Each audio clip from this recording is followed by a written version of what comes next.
আগামীকাল ভোট গণনাকে কেন্দ্র করে যেরকম প্রতিটি রাজনৈতিক দলগুলোর মধ্যে স্নায়ুযুদ্ধ চরমে পৌঁছেছে, কেউ কাউকে 1 ইঞ্চিও জমি ছাড়তে নারাজ, সেরকমই অন্যদিকে স্ট্রং রুমগুলিকে একেবারে নিরাপত্তা বলয় অর্থাৎ ত্রিস্তরীয় নিরাপত্তা বলয় মুড়ে ফেলা হয়েছে। শহর থেকে জেলা একই ছবি। পুরুলিয়ার ছবিটা রাখবো, আমাদের প্রতিনিধি হংসরাজ সিংহ তুলে ধরবেন। হংসরাজ,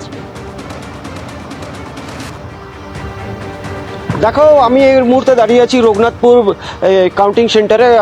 রাত পোহালে কিন্তু এখানে কাউন্টিং হবে এবং এখানে যে গণনাগুলি হবে সেটা হচ্ছে কাশীপুর বিধানসভা, পাড়া বিধানসভা এবং রঘুনাথপুর বিধানসভা। এছাড়াও পুরুলিয়াতে কিন্তু আরও দুটি গণনা কেন্দ্র রয়েছে, সেটা হচ্ছে মানবাজার মহাবিদ্যালয়ে এবং এছাড়া রয়েছে SKBU-তে, যেখানে 4টি বিধানসভা, মানবাজারে 2টি।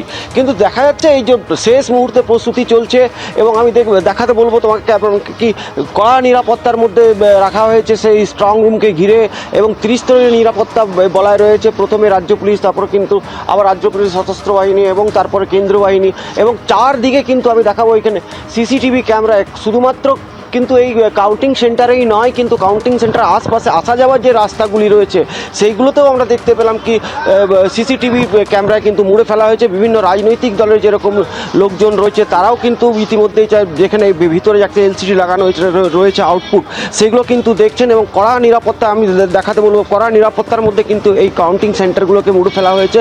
সকাল থেকে কিন্তু 6টা থেকে যা জানা যাচ্ছে কি বিভিন্ন রাজনৈতিক দলের কর্মীরা এবং যারা প্রার্থীরা রয়েছে তারা আস্তে আস্তে এখানে পৌঁছবেন এবং তারপরেই কিন্তু গণনা কেন্দ্র থেকে গণনা শুরু হবে। এখন দেখার কথা কি, পুরুলিয়া জেলা যদি আমরা দেখি, গতবার কিন্তু 6টা আসনে জয়লাভ করেছিল বিজেপি এবং 3টিতে জয়লাভ করেছিল তৃণমূল কংগ্রেস। এবার দেখার কি, এবার যে 9টা সিট রয়েছে তার মধ্যে কারা কিভাবে কোন সিটটা দখল করতে পারে। জোরদার লড়াই চলছে এবং লড়াইয়ের শেষ দিন কিন্তু কালকেই বোঝা যাবে কোন দল কত আসন দখল করলো।